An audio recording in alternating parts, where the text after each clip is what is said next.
Hello बच्चों, आज हम लोग करने वाले हैं सेट नंबर 6, जिसमें आप लोग डेली 10 बजे अपने कीमती समय 10 मिनट देते हैं और 10 मिनट में एसएससी जीडी मैथ्स की प्रीवियस ईयर बेहतरीन क्वेश्चंस को सीखते हैं।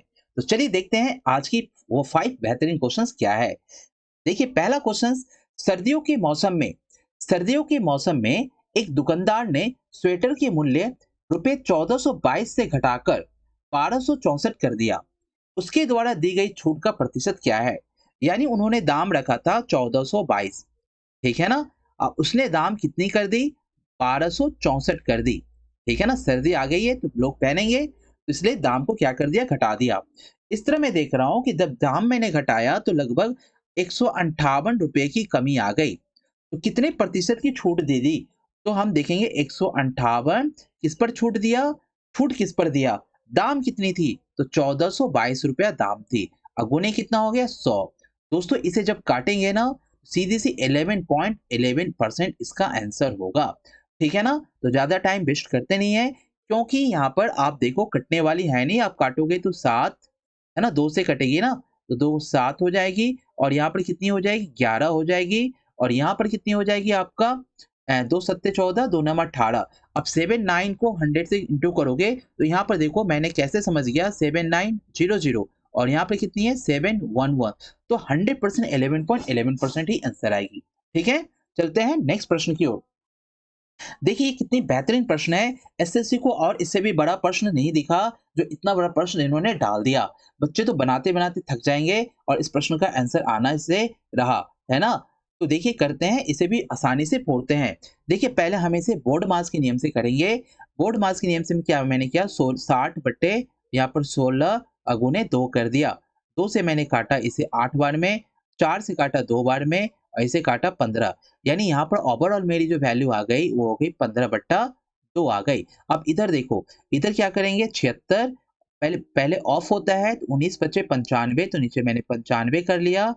दोस्तों ये बड़ी ब्रैकेट से घेरी हुई है, माइनस अब ये क्या हो गया? 15/8 हो गया। अब ये घट के कितनी आ गई? -4 और यहाँ कितने हो गए? -3। बहुत आसान है, देखते जाओ। और ये क्या गुना होके क्या हो जाएगा? 1/53, ठीक है ना? अब देखो यहाँ पर 19 बचे 95 और 19 चौके 76 होता है, यानी यहाँ पर माइनस है, या मैं कर लूँ 4/5 माइनस, अब ये भी कट गया, 4 दूनी माइनस माइनस क्या हो गया? प्लस। यहाँ पर आंसर आ जाएगी 15/2 और यहाँ कितना? 3/1, ठीक है ना? बात समझ में आई? और गुने क्या है? 1/53 है, ठीक है? अब 4 2 का एलसीएम कितना हो गया? 4 2 का एलसीएम 10 होता है, तो 5 दूनी 4 दूनी 8, 2 पंचे यानी 15 पचे 75 और यहाँ पर हो गया 30, ठीक है ना? यहाँ पर आ गई, गुने कितनी है? 1/53 है, ठीक है बच्चों? अब 75 और 8 कितना होता है? 83 और 83 में से 30 चला गया, 83 में से 30 चला जाएगा तो कितना बच जाएगा? 53 बच जाएगा, है ना? तो यहाँ पर क्या हो जाएगा? 53/10, ठीक?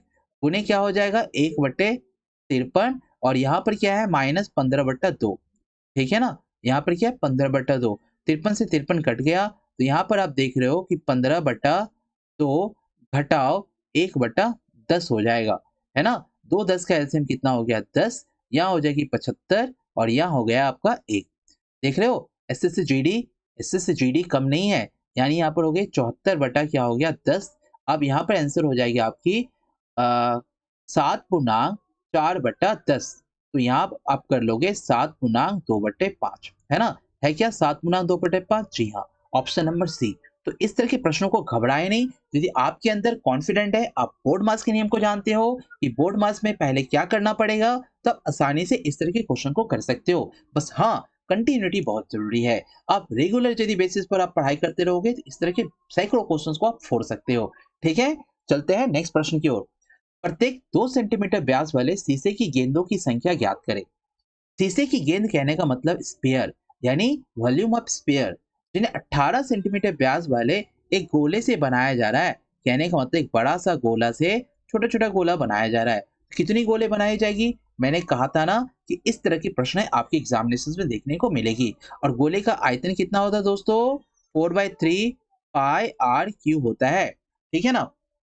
इसका भी आयतन वही होगा, है कि नहीं? दोनों का आयतन सेम होगा। यानी आप छोटे गोले का संख्या निकालोगे, नंबर ऑफ बॉल आप जब निकालोगे, है ना। नंबर ऑफ बॉल जब निकालोगे तो क्या हो जाएगा, यानी बड़े वाले का आयतन यानी 4/3 पाई आर, बड़े वाला का मैं क्या मान लेता हूँ आर क्यूब, और छोटे वाले को क्या मान लेता हूँ मैं 4/3 पाई छोटा आर क्यूब। अब दोस्तों यहाँ पर एक प्रॉब्लम है। क्या है प्रॉब्लम सर जी? दोनों में क्या दिया हुआ है, व्यास दिया हुआ है। इसकी व्यास जब दी हुई है ना, इसकी व्यास क्या दी हुई है 2, यानी 2r इक्वल टू क्या 2 सेंटीमीटर है, तो r इक्वल टू कितना हो गया 1 सेंटीमीटर, ठीक है ना। अब यहाँ पर 2r इक्वल टू क्या दी हुई है 18 सेंटीमीटर, तो r इक्वल टू कितना हो गया यहाँ पर 9 सेंटीमीटर, ठीक है ना। बस ये छोटा सा काम कर लेना है। अब ये तो कांस्टेंट वैल्यू है, कट गया, इसे कोई मतलब है नहीं। अब यहाँ कितना 9 गुने 9 और यहाँ तो 1 हो गया, बस हो गया, लो हो गया सवाल।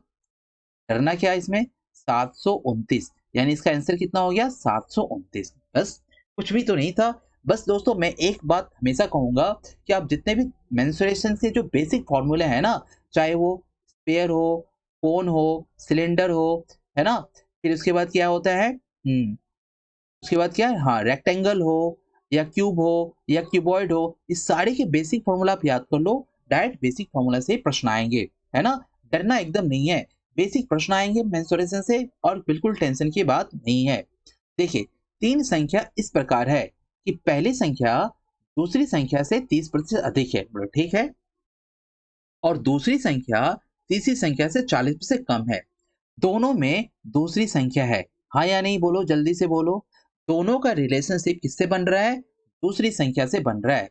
यदि मैं बोलूं कि मैं तीसरी संख्या से 40% कम है, यदि मैं यहाँ पर पहली संख्या, दूसरी संख्या और तीसरी संख्या ले लूं, मैं बोलूं तीसरी संख्या यदि 100 है, दूसरी संख्या कितनी हो जाएगी 60, क्योंकि दूसरी संख्या तीसरी संख्या से 40% कम है।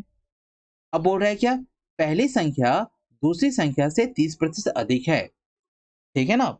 पहली संख्या दूसरी संख्या से कितने प्रतिशत अधिक है, 30% अधिक है, तो मैं यहाँ क्या ले लूं 130 ले लूं, ठीक है।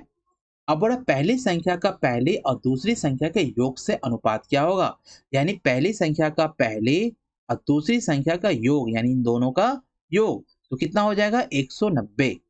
अब ये काट दो, यहाँ पर कितना हो गया 13:19। और पता है मैक्सिमम बच्चों ने ये क्वेश्चन छोड़ कर आया था, मैंने देखा मैक्सिमम बच्चों ने ये क्वेश्चन छोड़ कर आया।